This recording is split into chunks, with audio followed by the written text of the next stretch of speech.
Have you ever wondered what really goes through a woman's mind when she's single for months or even years? Many people assume they know the answer, but most of what they believe comes from movies, social media, or stereotypes. The truth is far more interesting. Here's a surprising fact.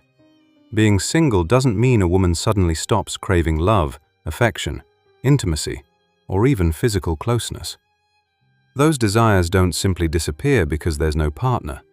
Instead, they change, adapt, and are managed in ways that are often invisible to everyone else. And that's where psychology becomes fascinating. Some women become more independent than ever. Others throw themselves into work, fitness, hobbies, or friendships. Some openly acknowledge their desire, while others barely speak about it. But almost every woman develops her own way of balancing emotional needs, physical attraction, and personal goals.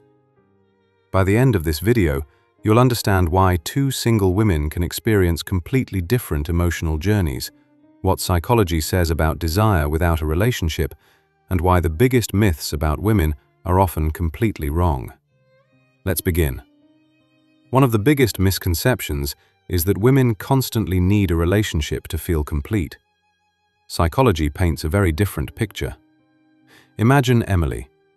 Emily is 28, successful, confident, and has been single for over a year. Her friends constantly ask when she's going to start dating again. They assume she must feel lonely every night. But they only see her public life. What they don't see is that Emily genuinely enjoys her independence.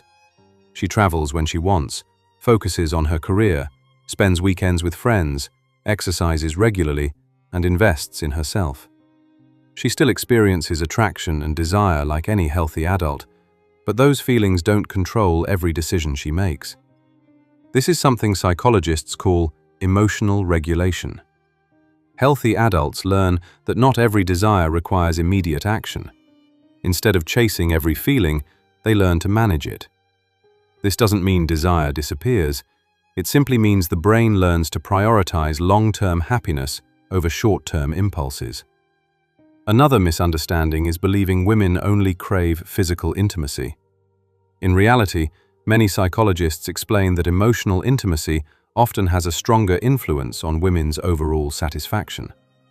Think about Sarah. She recently ended a long-term relationship. Months later, what she misses most isn't simply having someone beside her at night.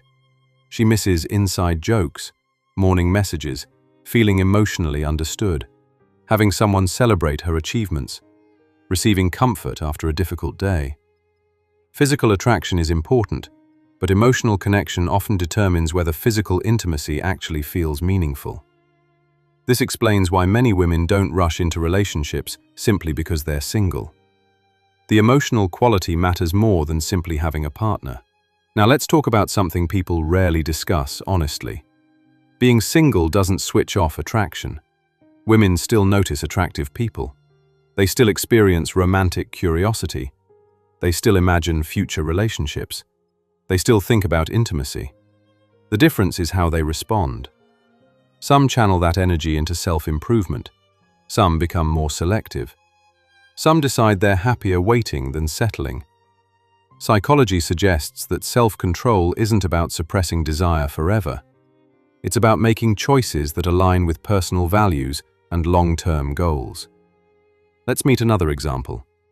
Jessica has opportunities to date several men.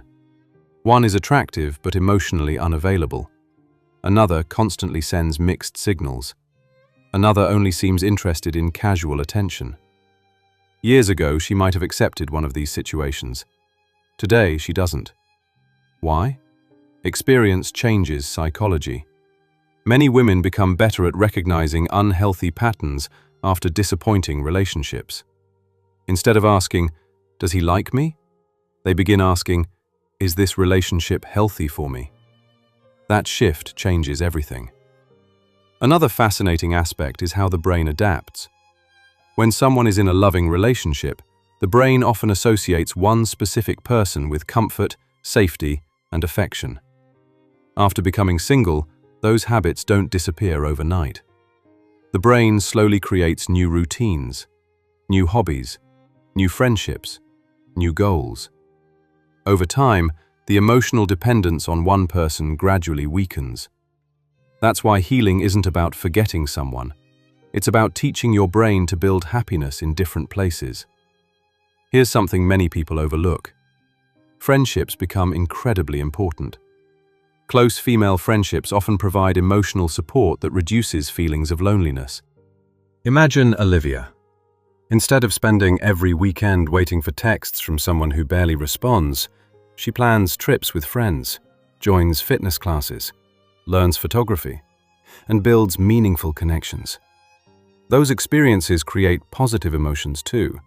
No, they don't completely replace romantic relationships, but they remind the brain that happiness can come from multiple sources. Another interesting psychological concept is attachment style. Some women naturally feel secure whether they're single or in a relationship. Others become anxious when they're alone. Some avoid relationships altogether because vulnerability feels uncomfortable. Understanding attachment style explains why two women can experience single life very differently. It's not because one is stronger than the other. It's because their emotional patterns develop differently over many years. Let's address another myth. Some people assume attractive women never struggle with loneliness. That's far from reality. External beauty doesn't eliminate emotional needs. Confidence doesn't erase heartbreak. Success doesn't automatically provide intimacy. Many highly attractive women still experience rejection, disappointment, uncertainty, and periods of loneliness. The difference is that these experiences are often invisible. Social media rarely shows those moments. It only shows the highlights. Now, let's discuss physical desire from a psychological perspective. Desire is a normal part of human biology for both women and men. Healthy adults learn different ways to manage those feelings without allowing them to dominate every aspect of life. Some focus on exercise, creative pursuits, mindfulness, close friendships, or personal growth. Others may choose to express their sexuality privately in ways that align with their values and comfort level. The important psychological point is that there is no single, correct response. People vary widely in what feels healthy and fulfilling for them. Perhaps the biggest difference is this: maturity changes priorities. In younger years, excitement often feels like love. As people grow older, peace becomes more attractive. Consistency becomes attractive. Emotional safety becomes attractive. Reliability becomes attractive. Many women eventually realize that emotional security creates deeper satisfaction than temporary excitement. That's why they become more selective. Not because their standards are unrealistic, because their priorities have evolved. Let's look at another story. Rachel meets two men. Daniel is charming. He creates excitement, but he's inconsistent. Sometimes he disappears for days. Sometimes he's incredibly affectionate. Other times he seems emotionally distant. Then she meets Michael. He's calm, reliable, kind. He communicates clearly. He keeps his promises. Years earlier, Rachel might have chosen excitement. Now she chooses peace. Psychology calls this emotional maturity. People begin valuing predictability over emotional chaos.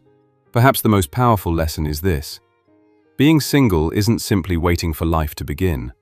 For emotionally healthy people, it's often a period of growth, learning boundaries, building confidence, healing past wounds, discovering personal values, creating independence, so that when the right relationship eventually arrives, it's based on choice, not fear of being alone.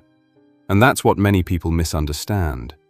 The healthiest relationships usually happen when two emotionally complete individuals choose each other, not because they need someone to rescue them, but because they genuinely enrich each other's lives. So the next time someone assumes every single woman is desperately searching for a relationship, remember this: psychology tells a much more interesting story. Desire doesn't disappear. Loneliness isn't constant. Independence isn't emotional numbness. And being single doesn't mean someone is incomplete. It simply means they're writing a different chapter of their story. Now, we'd love to hear your perspective. Do you think people misunderstand what single women actually experience? Or have you seen these psychological patterns in real life? Share your thoughts respectfully in the comments below. If you enjoy exploring the hidden psychology behind attraction, relationships, human behavior, and emotional intelligence, make sure you subscribe and turn on notifications so you never miss our next video. Thank you for watching, and we'll see you in the next one.